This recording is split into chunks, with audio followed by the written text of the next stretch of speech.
Hi, guys. Good morning and welcome back once again to the EdWord. I'm your host, Eddie, and in today's video, I will be discussing what I thought of that awesome and super satisfying season finale for season 3 of Star Trek Discovery, which dropped today on CBS All Access. It was great. Before I begin, of course, please be warned, this is a spoiler, and I mean spoiler-filled review for the big season finale of Star Trek Discovery Season 3. So if you're not caught up on Discovery by this episode, the season finale, or previous episodes like the other two before this one, you might not want to keep watching or listening, as I will be discussing huge, giant spoilers. So you have been warned. That being said, let's make it so.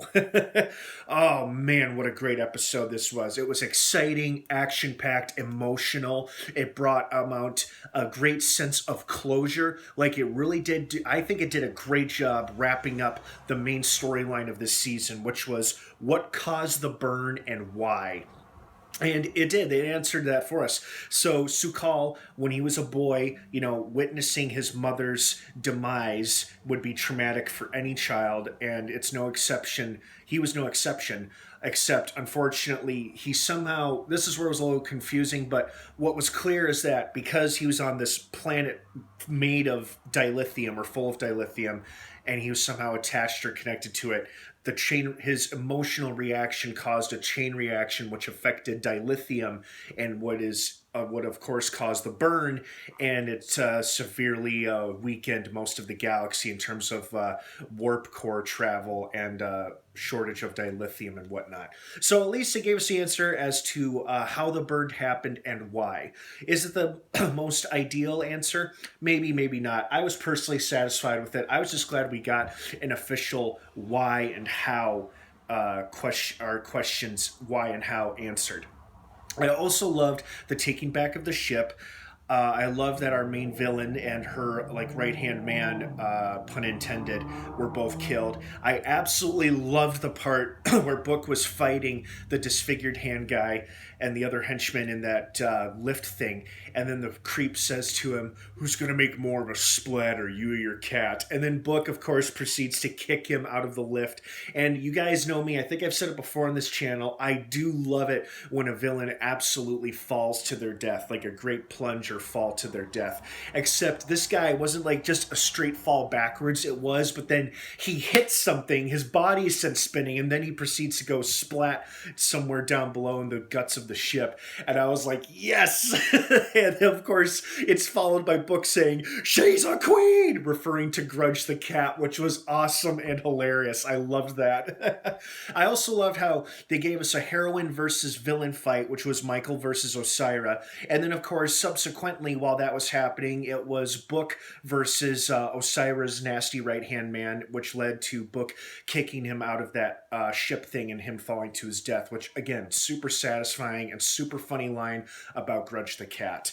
I also love the fact that that little robot that the sphere data had taken the physical form of is what saved her from her oxygen depletion.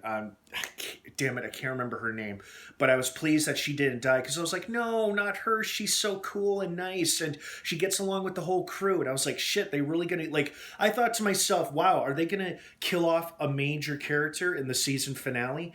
And then they did and they didn't. Like, the two major players who died were Osira and her nasty right-hand man. But thankfully, the crew of the Discovery, everybody is alive. Yay! So that was awesome. I also love the fact that at least two crew members, Saru and Hugh, got to meet Adira's boyfriend, Gray. Like, they could physically see him. Like, he was allowed, he had, a physical body. He was allowed to have a physical body while they were in that hollow world created by Sukal. I thought that was pretty cool, too. So overall, very satisfying. They did an excellent job wrapping up and concluding the main storyline of this season. I love the fact that they mentioned that the Emerald Chain had now fractured with Osira's death, and other planets were slowly, gradually coming back, rejoining the Federation, mission. They began mining the dilithium from the planet Su'Kal was on, and then it was so sweet of Saru to take Su'Kal back to their homeworld and get them reacquainted with their people, their culture, their planet. That was an awesome shot. And it looked like Kabinar had really come a long way, like advanced, like technology-wise, had really progressed and advanced. That was cool to see.